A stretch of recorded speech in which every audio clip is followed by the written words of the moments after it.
think you know how that would feel to be judged by the color of your skin? Yeah. Do you think you do? No, I don't think you'd know how that felt unless you had been through it, would you? It might be interesting to judge people today by the color of their eyes. Now, this is footage of what became known as the blue-eyed, brown-eyed exercise, first done in 1968 to help teach kids about racism and discrimination. Tammy Sutherland spoke with the woman behind the famous lesson about the fight against anti-black racism today. Yeah, that's right, Mark. Good morning.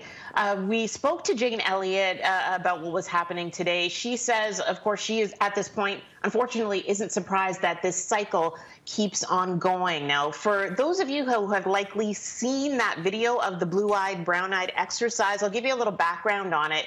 It was first done the day after Martin Luther King was killed. She wanted to, of course, let the children know what it felt like to be discriminated against. And so she separated the blue-eyed children from the brown-eyed, had the blue-eyed kids wear a collar at first, and the brown-eyed kids got some advantages, extra time at recess, they got extra servings at lunch and so on. And it was the impact of this exercise really worldwide that is still having an impact today. It's something that she still does carry on in corporate settings. And again, we spoke to her just about how that lesson has stayed with some of those students and how it plays out today. The brown-eyed people get 5 extra minutes of recess. You blue-eyed people are not allowed to be on the playground equipment at any time. Were you surprised by how quickly their behavior turned? I was astounded at how quickly they turned on me. I was astounded, yeah, because I had blue eyes. I hate today because I'm blue-eyed. The classroom that was like a family just minutes before began to turn against each other once the exercise started. The brown-eyed kids immediately taking advantage of their newfound superiority, while the blue-eyed children were bullied, talked down to, which even had a negative effect on their schoolwork that day. On Monday, we reversed the exercise, and blue-eyed people were much less vicious to the browns than the browns had been to them. So we got in a circle on Tuesday after we'd written our essays. We got in a circle and read their essays, and then I said, why didn't you blue-eyed kids get even with this brown-eyed kids? You said you were going to. And they said, because we found out how it feels to be treated that way, and we didn't want to make anybody feel the way we felt. And it's not just kids. She's brought the same experience to the Oprah Winfrey Show back in 1992 after the Rodney King beating and LA riots, and has been delivering similar seminars to corporations around the U.S. for decades. And we've had many times we'll have somebody, blue-eyed person, stamp out of the room because they don't have to put up with it. And I say, no, you see, they don't have to, do they? Isn't that wonderful that you can jump in and out of it? Blacks can't jump in and out of it. There's no way. You know it, and I know it.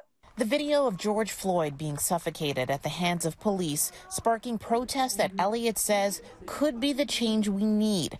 But she believes the key to ending racism is changing our flawed education system, which often ignores the accomplishments of people of color and discourages black students. If we could change our education system, we could do away with racism in this country in 2 generations. There's not a doubt in my mind but what we could. And I think we're on our way to doing away with that when you see these protests in the streets all over the United States. They're protesting because, oh my God, black people were telling the truth all this time.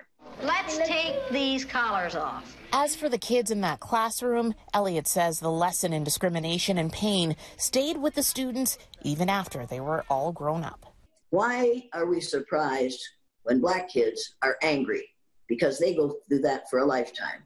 Those kids had it for one day at the hands of one teacher for the purpose of making them more able to empathize with other people. And it ended at the end of the day. They knew there was an end to it. Black kids don't have that.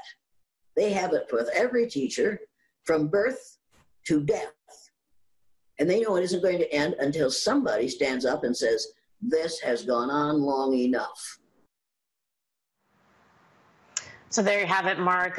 She's talking about education really being the key to fighting anti-black racism. And it starts from when children are young, making sure that they know exactly what the accomplishments are of black people as well as other people of color throughout the world instead of focusing on certain things. She brought up Columbus, let's say, for example, and his discovery of North America.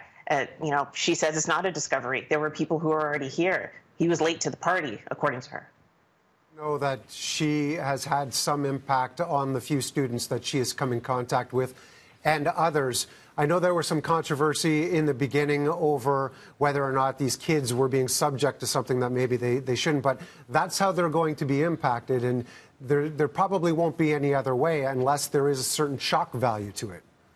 Right. She got a lot of negative criticism. This was done originally in Riceville, Iowa, small town Iowa, and she was told initially that white kids aren't used to this kind of trauma, so they're going to be negatively affected by this.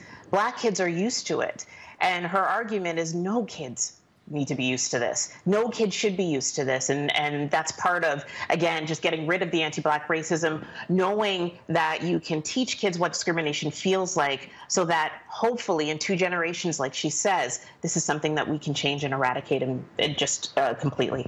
Let's hope so. Thanks for bringing that. No problem. Tammy Sutherland, thank you very much.